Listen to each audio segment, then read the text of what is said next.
prolonged sun exposure, exposure to extreme temperature, very hot, very cold. Air conditioning can also cause dryness of the skin, harsh soaps, poor hygiene.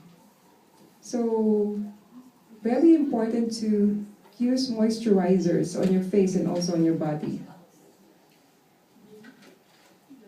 So those are the factors. So hopefully do something about that.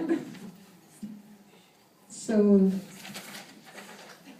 let's move on to the trends in cosmetic procedures. So this is taken from the Cosmetic Surgery National Data Bank Statistics for the Aesthetic Society of Plastic Surgery, or ASAPS.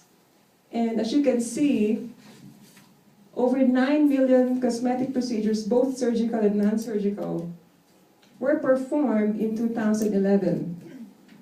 82% of that is non-cosmetic. And comparing from, so this is taken from a 15-year national data survey. They surveyed about 22,700 board-certified doctors, derms, ENT, plastic surgeons about the procedures done from 1997 to 2011. For surgical procedures, there was a 73% increase in the number of procedures done since 1997. And with non-surgical cosmetic procedures, there's a 356% increase. So it has really become popular among both males and females. So Americans spent nearly $10 billion on cosmetic procedures in 2011, 82% of which is from non-surgical procedures. Although they still spent more on surgical because of the cost. But in terms of numbers of procedures performed, more non-surgical than surgical procedures. And as I said, since 1997, non-surgical procedures increased by 356%. Regional distribution, the region with the most number of procedures is South Atlantic, the orange colored, let me see, it's consists of Delaware, Florida, Georgia, North Carolina, South Carolina, Virginia, West Virginia. I really don't know why, but probably because there's more Caucasians living in there, or population-wise, there's more people living in there. Second is the Middle Atlantic, which is comprised of Maryland, New Jersey, New York, Pennsylvania, and Washington, D.C. And the third is the Pacific region, California, Arkansas, Hawaii, Oregon, and Washington State. In terms of ethnic minorities, racial and ethnic minorities, as of last year, approximately 21% were from the ethnic minorities. So still 79% are Caucasians. But among ethnic group, Hispanics, the Hispanic group still has the most number, followed by African Americans, then Asians. So let's talk about age group. So I'm talking about the statistics, so you know what your age group, where you're at too. So the age group with the most number of procedures is ages 35 to 50.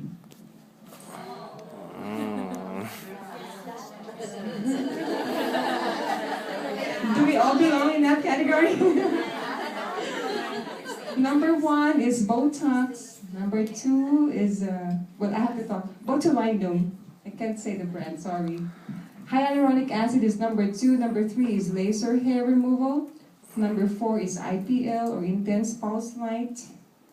And number 5 is microdermabrasion. followed by age group 51 to 64, then 19 to 34. For ages 18 and under, there's a small percentage, but the most popular procedure in that age group is laser hair removal. So in 2011, this is based from the American Society for Aesthetic Plastic Surgery, or ASAPS. Number one is still botulinum toxin injection, followed by hyaluronic acid, which is a type of filler. Laser hair removal, number 3. Number 4 is microderm, and IPL is number 5. Last, in 2010, number 5 is chemical peel. But in 2011, it's number 6.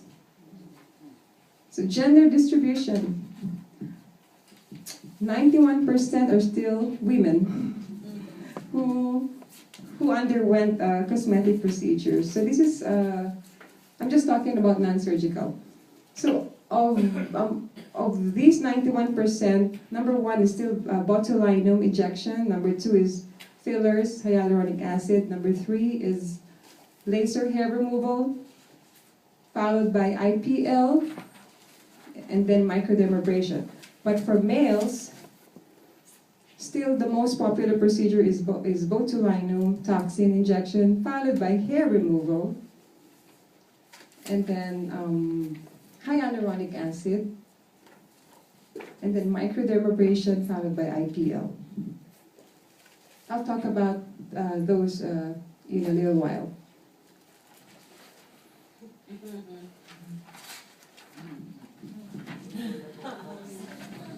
So surgical cosmetic procedures can produce profound, long-lasting changes on your facial appearance, but they're invasive, and it's associated with recovery period, certain recovery period.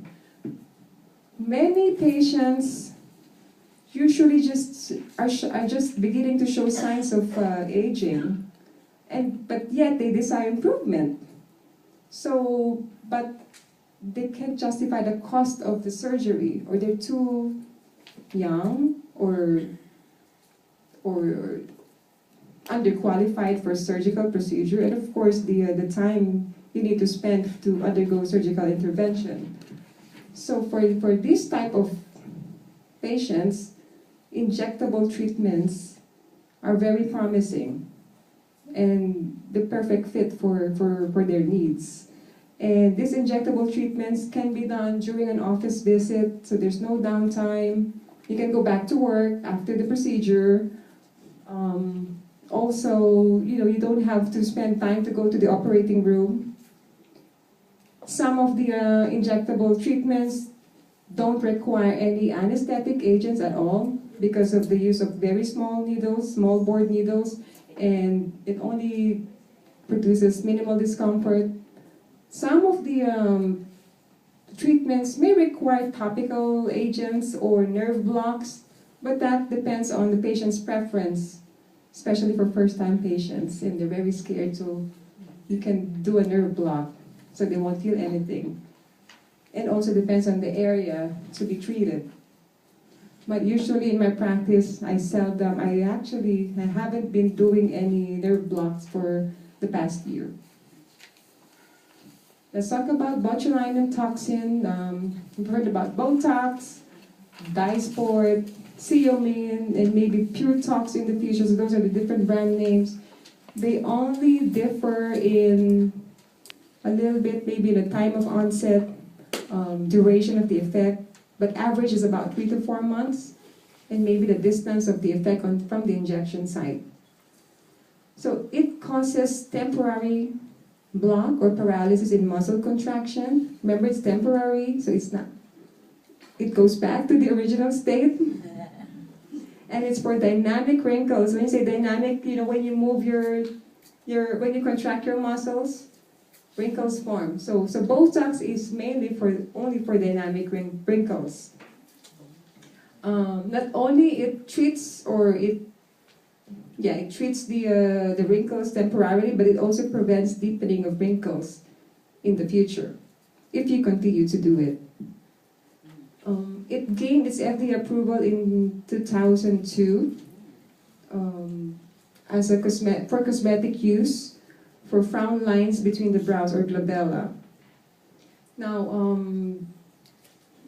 what to consider is you have to make sure that you don't have allergies to the ingredients or to the content of the toxin.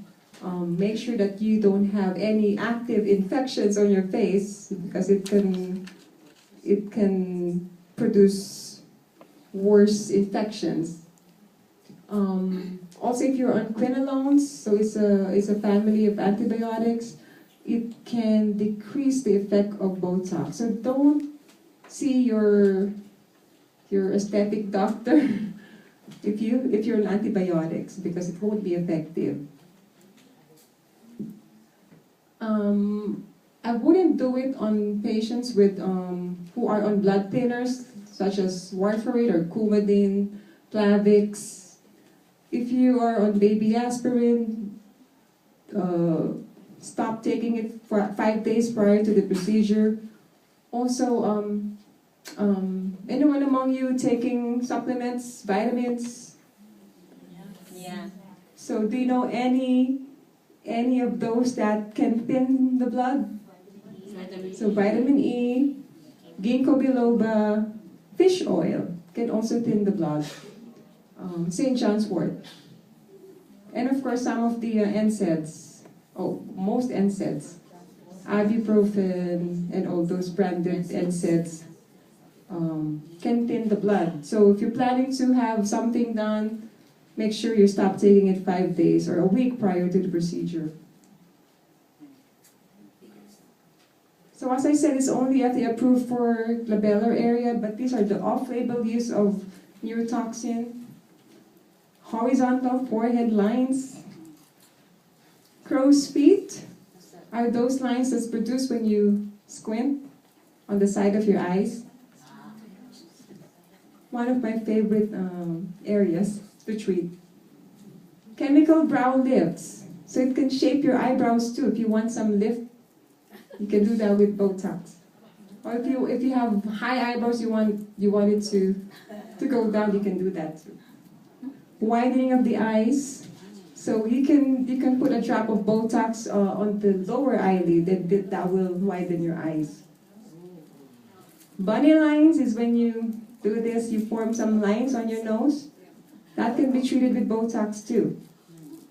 I'm sorry, I've been using Botox, botulinum. I'm just using nasal tip elevation. Remember, one of the effects of gravity is drooping of the nasal tip, so you can do Botox too. Botulinum treatment. Will elevate your nose. Gummy smile. So, you can improve that. Gilagid nyo.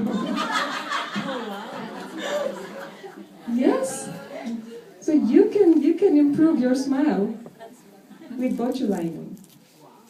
Perioral smoker's lines, the line that form the vertical lines around your mouth. It also depends on your age too. So I usually combine it with fillers to stretch it out. Raising lip corners, as we age, the corners of the mouth are turned downwards, so you can also relax those muscles that put it down. Chin dimpling, that's because of contraction of the mentalis muscle. You can relax that too. Horizontal necklines, you can relax those too. Platysmal neck bands is what are formed when you clench your teeth, and people who does a lot of crunches. So these are the vertical bands on your neck. So you can relax it too with the neurotoxin. Hyperhidrosis is actually a therapeutic use, but cosmetically, when you sweat too much, you have wet underarms, so So it's really effective, and it can last for about 6 to 12 months, depends on how active your sweat glands are. But